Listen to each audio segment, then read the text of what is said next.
Okay, let's see. Do I have plenty of battery? I think I do. Yes, I do have plenty of battery. So I'm holding a handheld device and driving down the road, so you can complain right about now that I'm actually driving down a road with a handheld device. My camera, thank you very much. This is going to be kind of a serious video, and before I start this video, I'd like everybody that attended the How Farms Works Farm Day, I want to say thank you for your discretion and your, obviously I have some of the best fans in the agricultural world because, yeah, I've got some of the worst fans in the agricultural world too, but I got to say that anybody that was at the How Farms Work Farm Day, a special thanks, including the Kisters. They were great too. WT Farm Girl, she knew for sure and spent some time with Miss Teresa. But the cat has to come out of the bag right about now. And it doesn't really. I try to maintain some privacy in my life. You see most of the agricultural stuff that goes on, and at one point in my videography career, for YouTube, my YouTube career, I would post a lot of stuff with my children in it. Well, that kind of went by the wayside as they got a little bit older. They just didn't want to participate too much. There was a lot of criticism. There were kids at school saying, they would approach them, oh, your dad is either a total asshole or your dad's a pretty cool guy, or, vice versa, anything in between.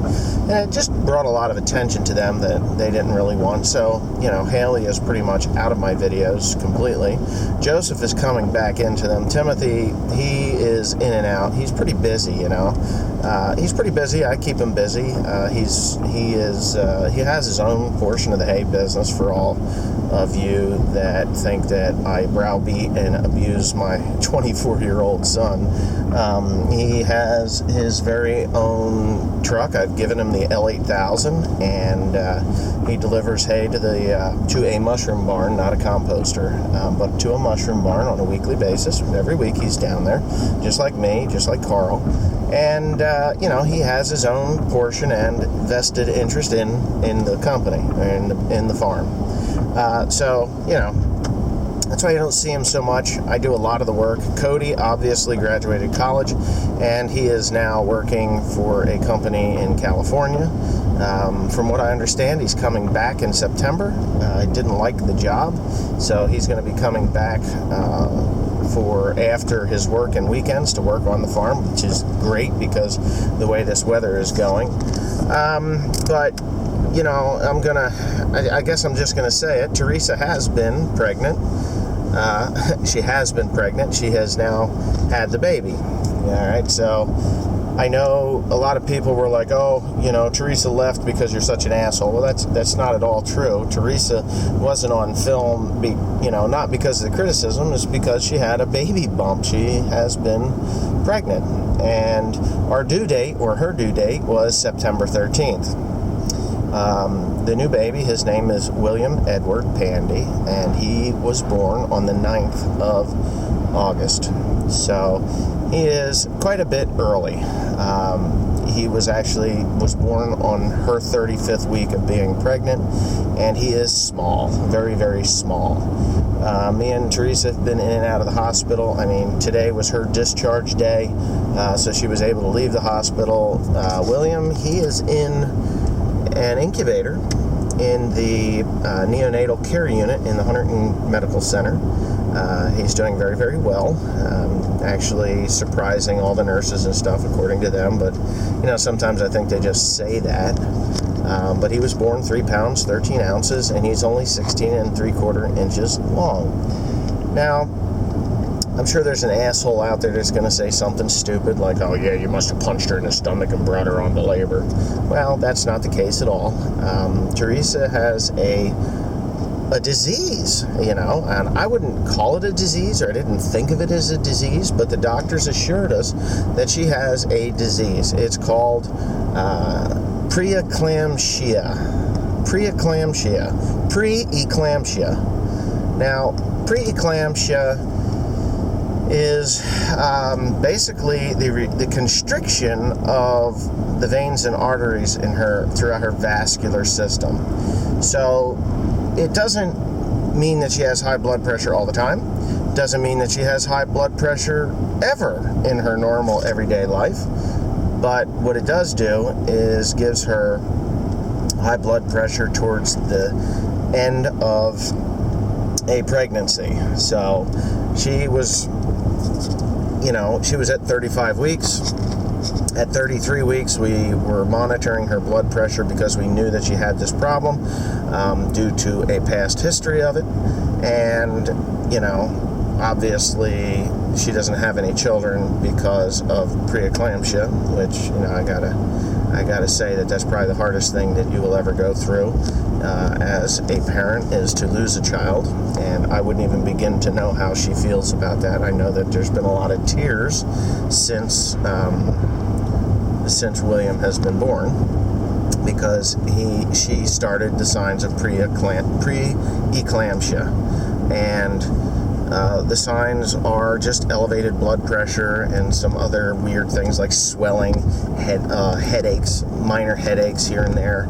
And then there's the chrome dots that you'll see, floaters, chrome dots, and shit like that, as the day goes by. So anyway, am I going this way? No, I'm going to go straight. No, that to hell with it. Fuck these people. I swear, the people are so stupid today. I haven't driven much today, but today, driving around Flemington, I just wanted to go off the reservation and punch about 16 people in the face. I mean, I went from one end of north end of Flemington to the south end of Flemington twice today. Once she got out, we went down and got something to eat, and the first time I had to go to the bank. And both times I just wanted to break my foot off someone's ass. Just stupidity at its finest. So anyways, with this preeclampsia thing, it was creeping up on her. They weren't sure that she had it because of lack of records and things like that, but they had a pretty good idea. So they induced Teresa on the evening of the 8th after blood tests came back very bad. They were bad blood tests, and that's the day that you saw my wristbands. And when I said I left the hospital because I didn't like what they had to say, it wasn't in protest or anything. It was in preparation for what was about to happen. So we went in on the 7th. She was induced the night of the 8th, and William was born on the morning of the 9th, at 7:13 in the morning. Now, after William was born, he did not cry, which is very upsetting to Teresa, because that's what happened the first go-round many, many years ago. And she was brought to tears, and the worry in her face, and it was just heartbreaking to see it, because his baby didn't cry. And then finally, they didn't want him to cry because he was so small, and he just wasn't crying. But, when they got him over to the table and they started patting him down to get to dry him off a little bit and warm him up, then he let out a good cry. And of course, it was a very tearful moment for both of us. And that's just the way it was. Now, I may or may not put some pictures on with this video of William. I may take a little video of William and Teresa together, but he, he's doing very, very well. He's now nursing. Teresa, because they induced her, does not have any milk, so it's kind of frustrating for her. But they're bottle feeding him. They were tube feeding him. They had one in his mouth down into his belly, but he ripped it out because he doesn't like that stuff. And then they put one down his nose, and I'm not sure if it's still in his nose now or whether they've taken it out, but he has drank very, very well. He drank very well. He did a good job. He's a good little boy. He did his thing. So he's on the bottle. His breathing is good. His oxygen is good, and everything's good. And now all he really has to do is gain some weight. So he's now in the incubator, which is a good thing. He needs to be in there. Teresa holds him. I am yet to hold him. It breaks my heart because I just really want to hold my son, and because I love babies. I mean, this is one thing that people don't know about me. I really do love children. I love my children with all my heart, and I always have, and I always will. I mean, no matter how hard it was at times to raise them the way they were raised, I always loved them, and and it really just breaks my heart that I can't hold my son because he's in the incubator, and I'm not such a selfish, heartless asshole. He can only come out of the incubator for a small amount of time, and at that time, he is with his mother where he needs to be. He needs to be close to his mommy, and his mommy just, needs to be close to him, and I'll have plenty of time to hold my son later. Things are going really well, so I just give her all the time that there is to hold him, because I know how important it is for her to hold her little boy because of what happened so many years ago. But anyways, with that being said, I'm going to run this red light, and hopefully the cops don't get me. And after that, I'm just gonna sign off, and just keep little William in your prayers. Teresa's blood pressure has stabilized. I will give you the number that she hit, and you might be amazed or blown away, but her blood pressure hit 178 over 133, and I witnessed that. Very scary. That's stroke pressure. So yeah, it's pretty scary when you see your I hate to use the word fiance. Me and Teresa were supposed to get married on Thursday, believe it or not, and that's when all this hospital crap went down, because I guess William is in protest of the marriage, because I don't know, he just decided, that's it, I'm coming out now, and that's just the way it is. So yeah, with that being said, I guess I'm gonna kick off here and get on with getting into the hospital to see my son and, of course, my lovely Teresa, so that, we have to stay there. He will be there for up to 10 more days. So anyways, thanks for watching. Please comment, rate, and subscribe, and keep us in your thoughts. Thank you. She's my guy. Here you are, right? You're all hooked up, right? You're just a little peanut. Hi. You looking at the guy with the funny hat? Huh? Do I have a funny hat? That's Daddy. Yeah. I wanted to see his little hat with his name. See, we embroidered it up for you. See, just got this little William hat. Yeah, I'm back here now.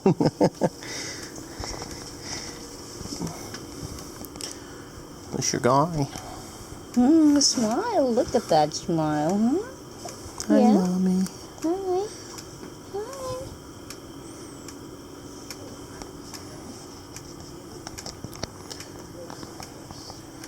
This is his home.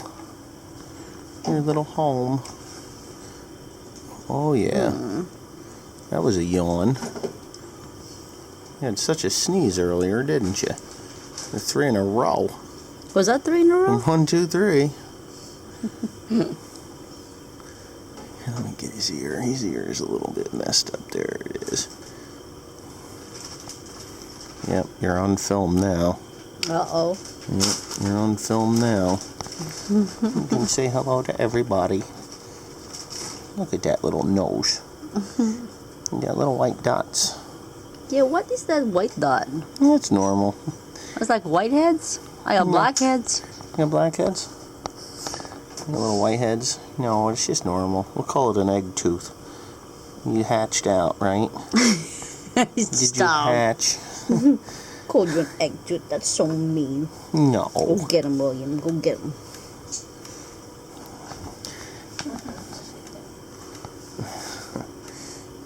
You're something. I'm glad you're awake. This is the first I've seen you really awake. Here. He's got his very own tanning booth. Look at this. He's got his little tanning booth. Puts his little eye protectors on, and his little chest thing, and monitors, and here's his little chart, his heartbeat, his blood saturation, and his respiratory. Well, he's breathing pretty heavy. Yeah. Should be somewhere around 40 or so. Well, he's in there. He'll be okay, I think. He just ate, so he's in a food coma. Right, Teresa? Yep. That's right. Food coma. He's in a food coma. We just ate. How many? 17 grams, you say? 17 cc's. 17 cc's, not grams. Okay, yeah. That's okay. Same difference, no? It's close enough. I give him 17 pounds, but we know that's wrong. Okay, well, I guess he'll be okay in there. Let's go get some sleep.